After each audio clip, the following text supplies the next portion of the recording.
So today guys, napagsaluan namin na maaga kaming gigising. Kasi pupunta kami ng waterfalls guys, may family outing kami. Pero anong nangyari? Napasarap yata yung cuddle time namin. Kaya ayan, hindi namin namalayan yung oras at nagmamadali na kaming magbihis. Wala na kaming time. Get ready with me. Fast forward guys, nandito na pala kami sa bahay at tsaka binilhan ko na rin siya ng distilled water kasi ayaw kong painumin siya ng tap water namin, baka maninibago yung tiyan niya. Kaya pagdating namin, niready na agad yung mga dalahin at sumakay na kami sa van.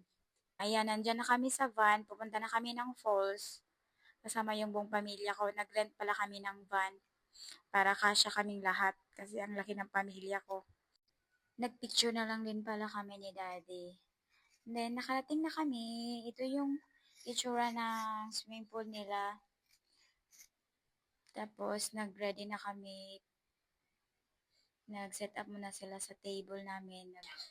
Naghiwa na lang din pala ako ng karne at pinakain ko si daddy kasi hindi kami nag-agahan kanina. Punta kami ng falls. Nag-picture taking muna kami with the whole family. Oh, ito yung itsura guys ng ano nila falls. I mean, may bangka sila. Ang ganda, 'di ba? Nag-video-video lang muna ako guys kasi hindi pa nga ako nababasa. Parang nilalamig na ako. Pero tingnan mo, ang ganda ng ano nila sapa dito. Pero si daddy guys, hindi talaga nakatiis. Kinuha ako at pinuhat papunta sa falls. Nababasaan ako at ang ginaginaw. Ay nako, itong lalaking to. Pero sige, go lang ng go for memories namin dito sa Pinas.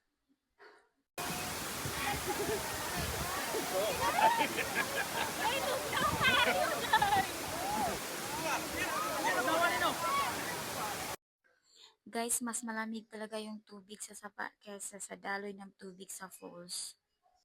At kahit pareho kaming nilalamig, nakuha pa rin namin mag-picture-picture. Pati na rin yung mga kapatid ko nag-request na magpag-picture kay Brian. At syempre, hindi mawawala yung kissing scene namin na picture.